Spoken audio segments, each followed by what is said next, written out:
벌써 7월입니다. 거의 대부분의 스웨덴 사람들이 여름 휴가철을 맞아 직장으로부터 길게는 6주 혹은 7주간의 여름 휴가를 즐기고 있습니다.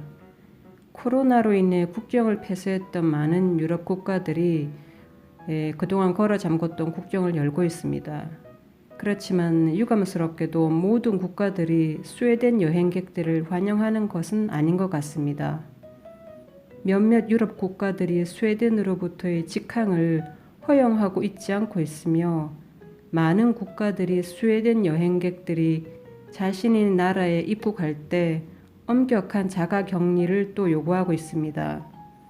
오늘은 스웨덴인들에게 인기 있는 여행지들을 중심으로 어떤 나라들이 스웨덴 사람들의 입국을 허용하고 있으며 또 스웨덴 외무부가 스웨덴인들에게 어떤 해외여행에 관한 정보나 공고들을 하고 있는지에 대해 알아보겠습니다. 스웨덴의 아주 가까운 이웃국가 스칸디나비아국 중의 하나인 덴마크는 7월 4일까지 스웨덴 서남부 지역 베스테르보텐 지방에 거주하는 스웨덴인들에게만 덴마크 입국을 허용했습니다. 덴마크에서 일을 하고 있는 스웨덴 사람들, 덴마크의 여름 별장을 소유하고 있는 스웨덴 사람들, 덴마크인 배우자를 가진 스웨덴 사람들 혹은 가까운 가족들을 덴마크에 두고 있는 스웨덴 사람들만이 덴마크 국경을 넘을 수가 있습니다. 또 스웨덴 사람들 중 덴마크 카스트룹 공항을 경유하여 다른 목적지로 여행하는 자들 혹은 계속해서 남쪽으로 비행하기 위해 카스트룹 공항에서 환승을 하는 스웨덴 사람들만이 덴마크 입국을 할 수가 있습니다. 하지만 지금의 상황으로 보아서 시간이 좀 지나면 스웨덴인들을 위한 새로운 여행 지침이 나올 수 있을 것이라는 의견들이 예견되고 있습니다. 스웨덴 정부와 덴마크 정부는 우선적으로 으르순드 지역만 개통할 가능성에 대해 조율을 하며 계속 회의를 하고 있는 중입니다. 또 다른 스웨덴에 가까운 이웃나라 노르웨이는 어떤지 보겠습니다. 오늘까지 노르웨이는 스웨덴 사람들의 레저 목적의 노르웨이 여행을 허용하고 있지 않습니다. 그리고 또한 노르웨이 사람들의 스웨덴으로의 여행도 허용하고 있지 않습니다. 얼마 전까지는 노르웨이 사람들의 스웨덴 섬 고틀란드 여행을 허용했었지만 6월 25일부터 이것 또한 허용이 중지되었습니다. 단 스웨덴 사람들이 노르웨이로 레저 목적이 아닌 업무차 출장을 갈 경우에는 10일간 자가 격리 없이 여행을 할 수가 있습니다. 스웨덴과 700년 동안 같은 국가였던 핀란드는 스웨덴으로부터의 여행은 물론 스웨덴으로 하는 여행을 당분간 더 제한하기로 했습니다. 그러나 이러한 여행 제한에 물론 몇 가지 예외 사항들은 있습니다. 예를 들어 핀란드에 건물이나 거주지 혹은 별장을 소유하고 있는 스웨덴 사람들은 핀란드 입국이 가능합니다.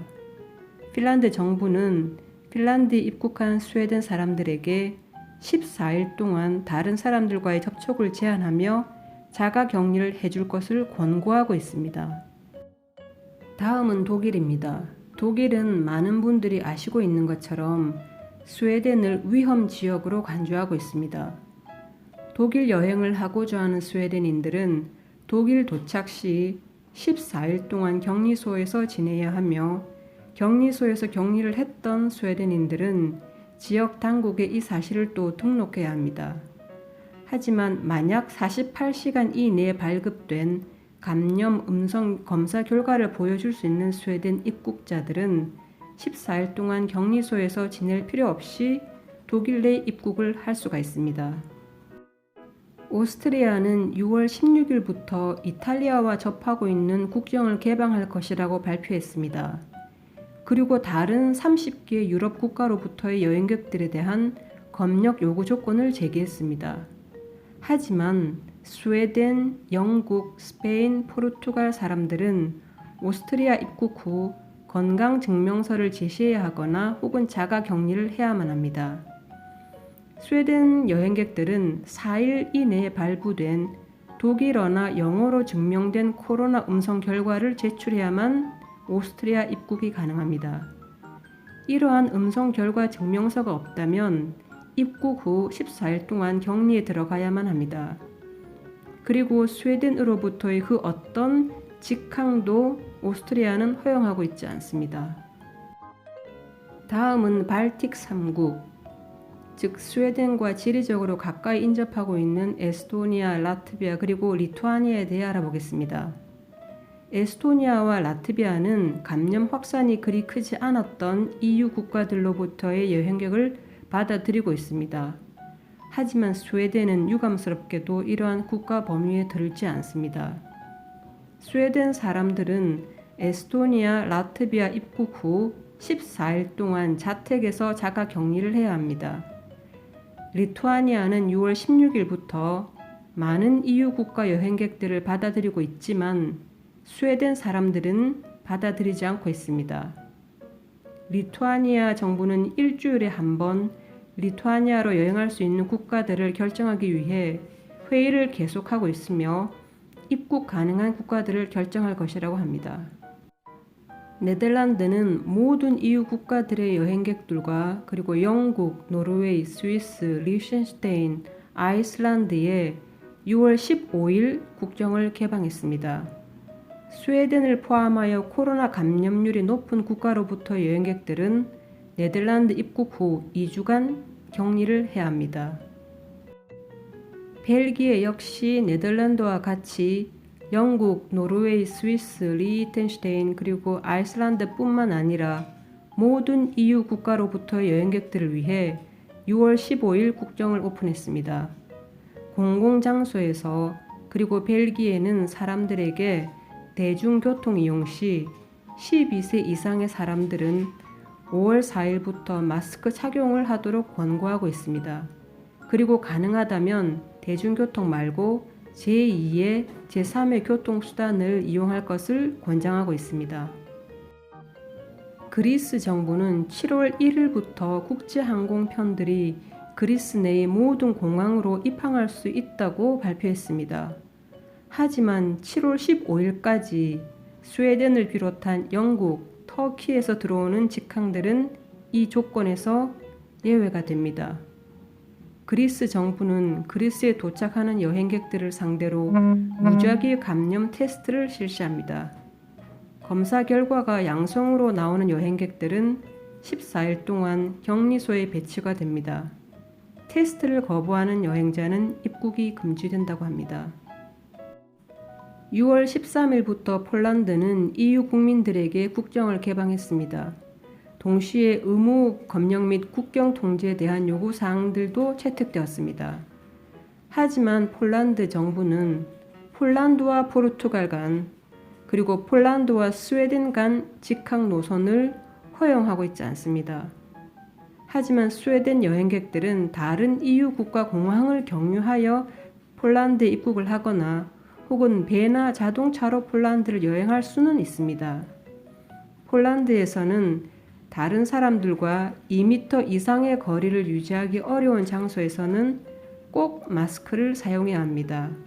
그리고 공공장소에서 예를 들어 상점들에서는 일회용 장갑 착용이 필수입니다. 터키는 6월 11일부터 국경을 열었습니다. 스톡홀름 주재 터키 대사관이 발표한 최근 보도 자료에 의하면 터키는 모든 스웨덴 여행객들을 환영한다고 합니다. 그러나 터키 입국 후 모든 스웨덴 여행객들은 건강검진을 받아야 한다고 합니다. 스웨덴은 현재 키프러스의 입국이 허가된 국가의 범주에 속하지 않습니다. 그뿐만 아니라 스웨덴인들이 입국이 허용된 다른 국가를 여행하기 위해 키프러스를 통과하는 것조차 키프러스는 허용하고 있지 않습니다. 키프러스 북부 지방에서는 예정된 항공 서비스가 7월 1일 이후 점차적으로 재개되었습니다. 스웨덴은 현재 입국 허용 구분 카테고리 시스템에서 카테고리 C에 해당되며 이것이 의미하는 바는 스웨덴 사람들은 키프러스 입국 시 의무적으로 14일간 검역소에서 지내야 한다는 것입니다.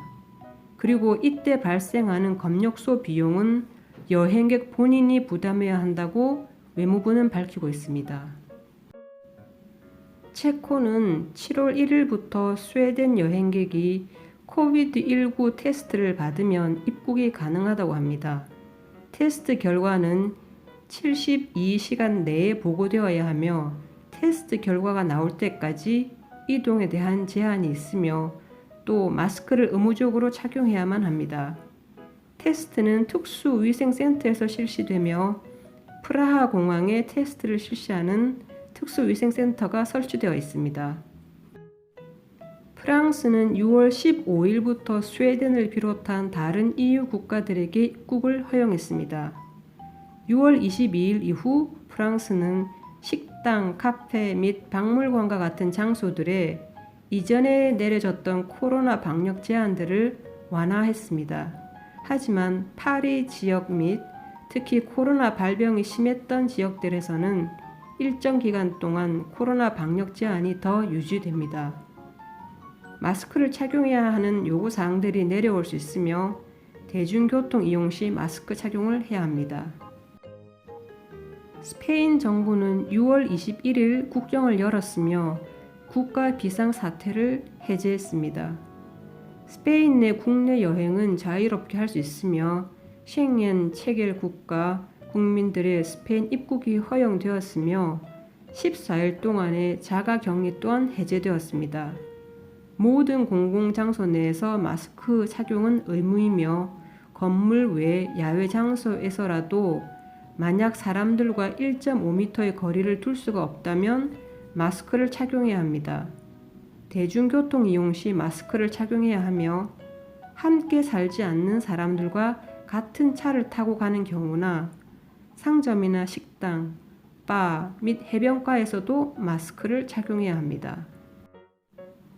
이탈리아입니다. 모든 EU 국가 국민들에게 6월 3일부터 이탈리아 여행이 허용되었습니다. 해당 여행자가 2주 동안 다른 국가들을 방문하지 않았다면 자가격리는 하지 않아도 됩니다.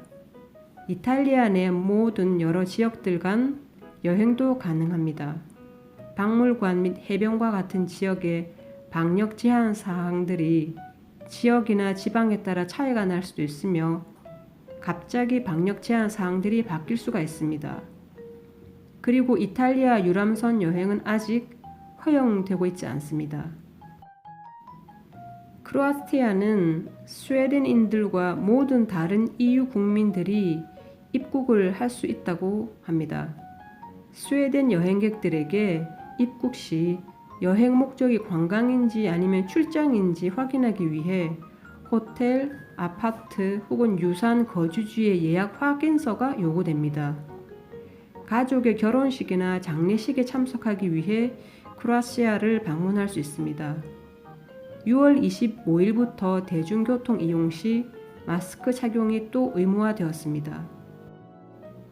몰타는 7월 1일부터 18개 유럽 국가들의 여행객들에게 문을 엽니다.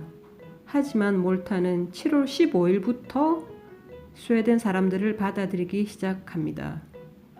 7월 15일 이전에 몰타를 방문하는 사람들에게는 14일 동안의 격리가 입국 시 적용됩니다. 포르투갈은 비행기로 포르투갈에 입국하는 관광객들을 받아들입니다. 포르투갈의 거주 허가증이나 영주권이 있는 스웨덴 사람들은 스페인에서 차로 국경을 넘어 포르투갈에 들어오는 것도 허용이 됩니다. 10세 이상의 어린이와 성인의 경우 대중교통 이용 시 그리고 상점 및 공공건물에서 마스크를 착용해야 합니다.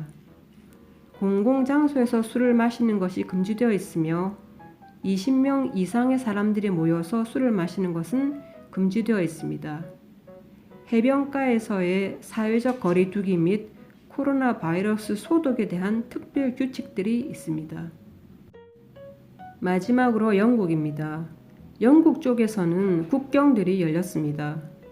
6월 8일 이후 비행기, 배 또는 기차로 들어오는 모든 사람은 2주 동안 자가 격리를 해야 하며 이는 여행을 하고 귀국하는 영국인들에게도 똑같이 적용됩니다.